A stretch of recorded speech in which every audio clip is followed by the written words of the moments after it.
제1장 역사 안에서의 프란체스코와 보나벤투라.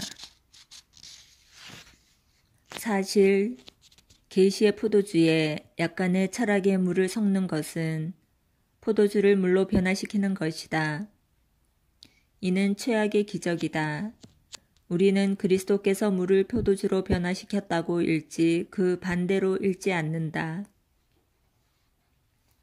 계시와 철학의 관계는 보나벤투라 시대 못지않게 오늘날에도 여전히 토론의 장이 되고 있다. 계시란 하느님이 인간에게 당신 자신과 우주에 대한 진리를 알려주는 것과 관련된 것이다. 반면 철학은 근본적인 진리를 밝혀내기 위해 인간이 논리작용을 사용하는 과정이다. 13세기 중세 파리 대학에서 논쟁이 발생했다. 대학에 스며든 신학문은 당시 발견된 아리스토텔레스의 철학 작품에서 그 영향을 받았다. 아리스토텔레스의 철학은 대학 교수의 필수 요소로 받아들여졌다. 논쟁은 학문 과정 안에서 이러한 철학이 갖는 적절한 위치를 둘러싸고 일어났다.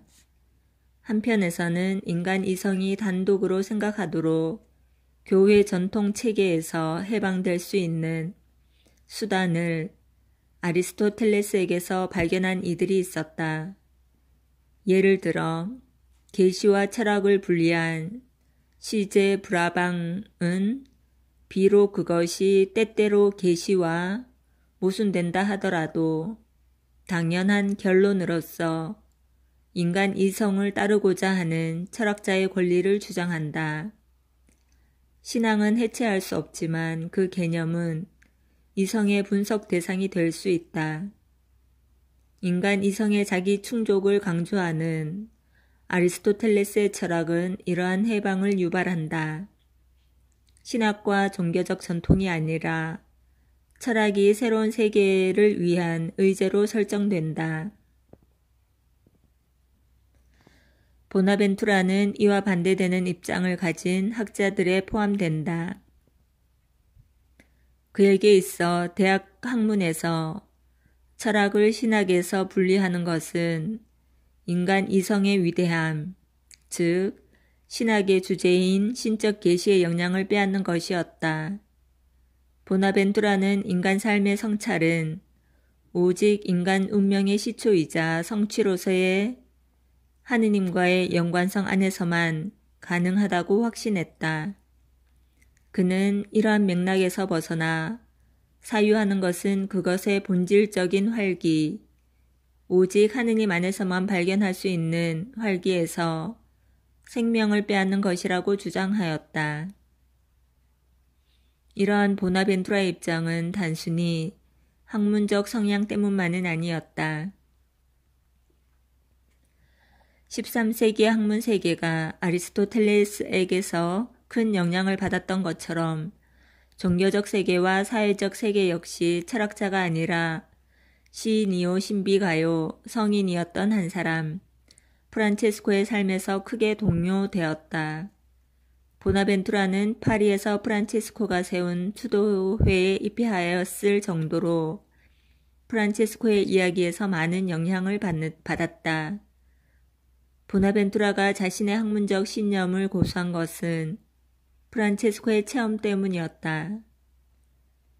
보나벤투라는 프란체스코를 진리를 구현하는 이로 보았고 이러한 진리의 구현은 오직 프란체스코의 하느님에 대한 초월적 체험으로만 가능하다고 믿었다. 이러한 체험에서 벗어나 프란체스코를 논하는 것은 그가 단언하였듯이 포도주를 물로 바꾸는 것처럼 생기를 잃는 일일 것이다. 보나벤투라는 프란체스코가 하느님과 함께 시작하였고 그 시작점에 관한 모든 것을 반영하고 있음을 이해하였다. 마찬가지로 그는 이것은 인간 삶에 들어오는 하느님의 진리가 인간 사유를 결정짓는 것이지 인간 사유가 하느님의 진리를 결정짓는 것이 아님을 주장한다. 보나벤투라는 파리 지성의 거장이었고 프란체스코는 아시시의 빈자였다. 두 사람이 멀리 떨어져 있는 것처럼 보이지만 역사 안에서 그들의 삶과 운명은 떼어놓을 수 없는 관계에 놓여 있다. 실제로 이는 중세 아시시의 정신이 살아있던 파리에서의 후기 사건들 때문이고 오늘날 종교적 사회적 세계와도 이러한 관련성이 있다고 주장할 수 있다.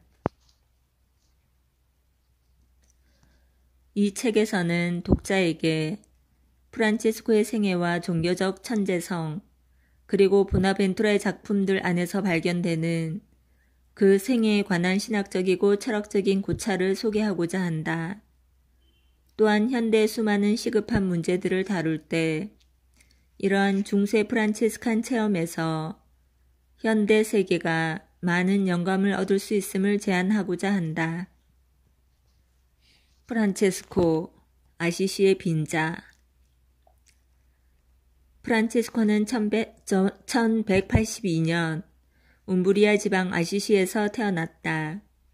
그의 아버지는 부유한 의류 상인이었고 프란체스코는 부자 아버지를 둔 아들로 수년간 지냈다. 그는 아시시의 청년 사교계의 인기인으로 알려져 있었고 그의 천성적인 활기는 자신의 부와 사회적 지위를 마음껏 누리는 생활을 추구하는 데서 드러났다. 그는 기사로서의 영광을 꿈꾸며 20살이 되던 해에 이웃 도시 페루자와의 전쟁에 아시시를 위해 참가하였다. 그렇지만 프란체스코의 꿈은 예기치 않은 방향으로 전개되었다. 전투에서 포로로 잡혀 페루자의 감옥에서 한 해를 보냈고 이 한 해는 자기 삶의 방향에 대해 깊이 생각하도록 그를 이끌었다. 아버지가 그의 석방을 위해 몸값을 지불한 뒤 페루자에서 돌아온 다음 오랫동안 병을 앓았다. 회복에 12개월이라는 긴 시간이 걸렸고 그는 자신의 이전 생활로 돌아가려고 노력했다. 다시 한번 풀리아에서 벌어진 전쟁에 나가고자 떠났다. 하지만 이제 그 안에 일어난 동요가 고비에 다다랐다. 프란체스코는 자신의 마음속 깊은 곳에서 요구되고 있던 삶의 방식의 변화에 더는 저항할 수 없음을 깨달았다. 더는 계속해서 거짓되게 살 수 없었다. 사회적 불명예의 위험에도 불구하고 기사가 그런 식으로 전투에서 돌아오는 것은 적절한 것이 아니었다. 바로 그 다음날 아시시로 돌아왔다. 이것이 최종적인 전환점이 되었다. 프란체스코는 가족, 부, 사회적 지위와 세속적인 야망을 뒤로 하고 기꺼이 다른 모든 것을 버리기 위한 여정, 즉 하느님에게 사로잡힌 마음의 여정을 시작하였다. 프란체스코의 이러한 체험, 즉 하느님 사랑에 압도되고 사로잡혔던 이 체험은 자신의 삶뿐만 아니라 그가 살았던 종교계와 사회마저도 근본적으로 변화시킨 체험이었다. 프란체스코는 가장 흥미로운 삶의 여정으로 인도되었다.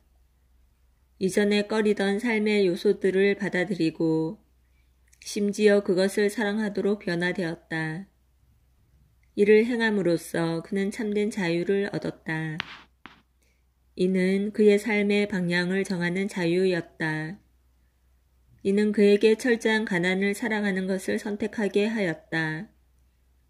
그는 전쟁과 갈등으로 기쁨을 얻고자 하지 않고 모든 이의 마음을 감동하게 하는 연민에 다다르고 평화와 선의의 기쁜 소식의 전달자가 되는 것에 기뻐하였다. 이러한 자유는 프란체스코로 하여금 창조된 모든 세상을 껴안고 경외하도록 이끌었다. 사랑에 빠진 사람은 새로운 비단에서 헌신과 감사하는 기쁨의 정신 안에서 사랑하는 이와 관련된 모든 것을 본다. 프란치스코는 참으로 사랑하는 이로서 새로운 빛 안에서 사랑하는 분이신 하느님이 창조한 모든 것을 보았고, 그래서 세상의 실제들 안에서 감사하고 경외하며 기뻐하도록 성장하였다. 오늘날 프란치스코는 세상에 대한 이러한 연민으로 생태계의 주보 성인으로 공경받는다. 그의 존재가 생명이신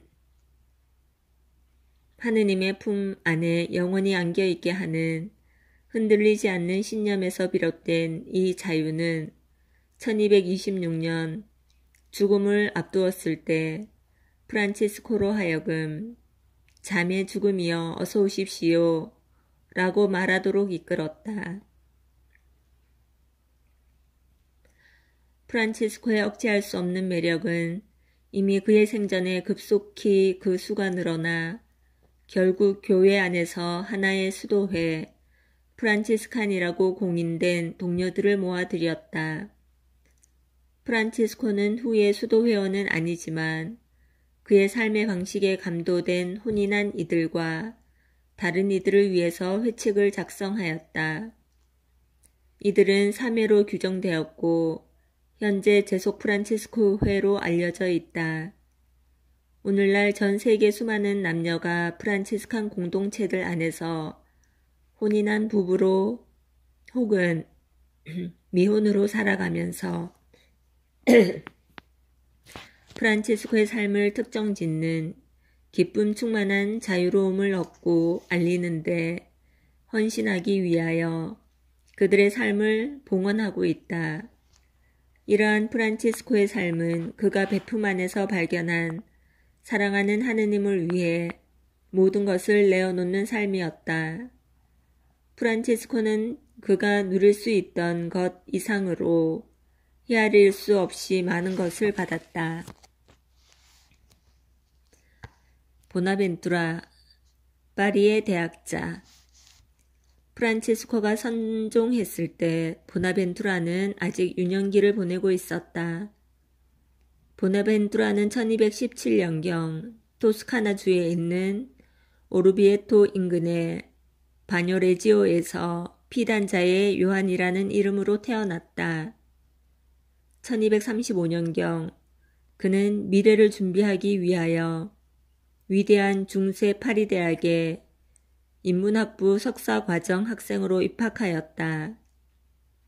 그곳에서 그는 초기 프란치스칸들을 접하게 되었다. 프란치스칸들은 교회 안에서 자신들의 쇄신 소명을 보다 효과적으로 도와주리라 여긴 학문적 능력에 접근하기 위해 대학 환경 안으로 들어갔다. 1236년 파리 대학에서 보나벤투라에게 깊은 영향을 주는 중요한 사건이 일어났다. 신학부의 저명한 교수였던 헤일스의 알렉산더가 프란체스코 회 회원이 되었고 그와 함께 신학부 학장직도 프란체스코 회로 옮겨갔다. 이 사건은 젊은 신학생에게 프란체스코 회가 실제로 특별히 하느님께 영감받았음을 드러내었다. 이에 대해 보나벤투라는 수년 후 어느 익명의 교수에게 보낸 편지에서 다음과 같이 언급하고 있다. 무엇보다도 제가 복되신 프란치스코의 삶을 사랑하게 된 이유는 그의 삶이 교회의 시작과 성장을 닮았다는 사실에 있음을 저는 주님 앞에 고백합니다. 사실 교회는 단순한 어부들과 함께 시작되었고 후에 저명하고 박식한 박사들로 풍요로워졌습니다.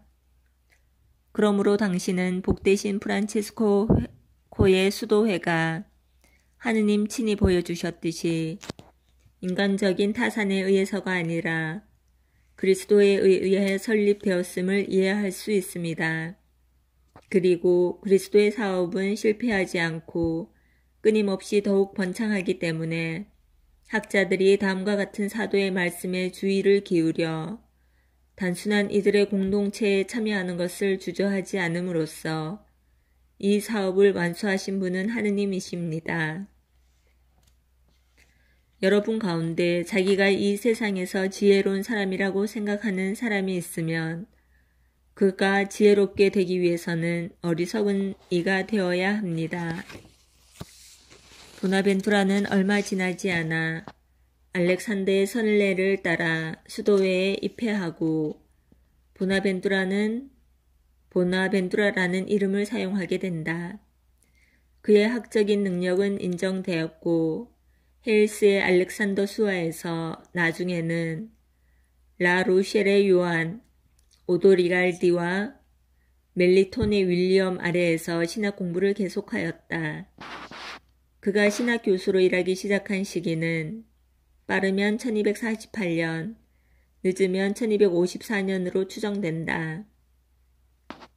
보나벤투라는 1257년까지 계속해서 대학에서 가르쳤다.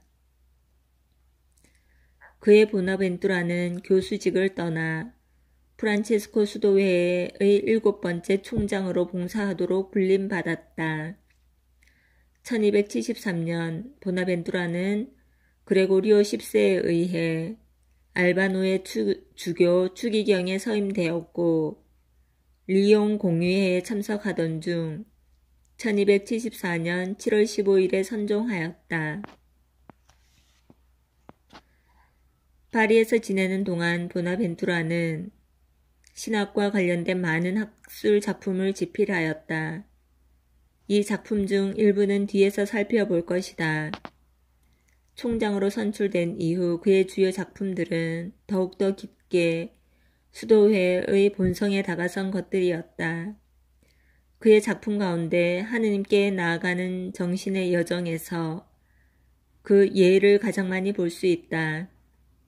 보나벤투라가 총장이 되었을 당시 프란체스코의 제자들은 창립자의 정신에서 벗어난 생활로 인해 많은 어려움을 겪고 있었다. 프란체스코의 가르침에 대한 거의 종말론적이고 영성적인 해석을 추구하는 이들과 프란체스칸 운동의 근본적인 본질을 축소하고 수도회를 기존에 설립된 수도회들에 더욱더 가깝게 만들고자 하는 이들 간에 상당한 갈등이 있었다. 총장이라는 보나벤투라의 위치는 그를 이 충동에 깊이 개입하게끔 하였고 이로 인해 창립자의 영적 세계에 자신을 더욱더 깊게 담기 위하여 1259년 프란치스칸의 성산 라베르나의 고독 속으로 침잠하게 된다. 라베르나는 아시시에서 북쪽으로 60여 마일 떨어진 곳에 있다. 1213년 키우시의 롤란도 백작이 복음서에서 예수님께서 기도하기 위해 산으로 가셨던 것처럼 고독과 기도의 시간을 보내기 위한 곳으로 쓰도록 이 산을 프란체스코에게 주었다. 프란체스코는 1224년 9월에 이러한 기도의 시기를 보내던 중에 라베르나의 정상에서 오상을 체험하였다. 그의 몸에 십자가에 못 박히신 그리스도의 상처가 새겨졌다. 보나벤투라가 그의 초기 신학 연구의 결실이자 모든 후기 작품의 모범이 되는 하느님께 나아가는 정신의 여정을 집필한 곳도 바로 이곳이다. 이 관상적이고 신비적인 작품은 그리스도교적 사상과 실천에 대한 보나벤투라의 특별한 공헌을 설명하는 많은 법례를 제공한다. 역사는 보나벤투라의 개인적인 삶에 대해 상세한 정보를 많이 제공하진 않지만 그가 당대인들로부터 큰 존경과 더불어 사랑을 받았음은 알 수 있다. 수도회 총장으로서의 그의 역할에 대해 깎아내리는 역사적 문헌들은 직접적인 관찰이라기보다는 오히려 정치적 내분에서 생겨난 편견의 산물들이다. 그의 작품들 안에서 많이 보이는 밝게 빛나는 시성, 예술성, 평온함, 아름다움과 신앙심은 분명하게 그가 프란치스코처럼 자신의 하느님, 형제 자매들, 그리고 하느님의 모든 창조 세계와 조화와 평화 안에서 살아가고자 한 인물임을 증명한다. 프란체스코와 보나벤투라 둘 다 우리 세계로 들어오는 하느님의 현존을 말과 행동으로 증거하는 영향력 있는 인물들이다. 이제 프란체스코의 마음을 온통 사로잡았고 보나벤투라와 셀 수 없을 만큼 많은 이에게 큰 영향을 준 체험이 어떠한 것인지 살펴볼 시간이다.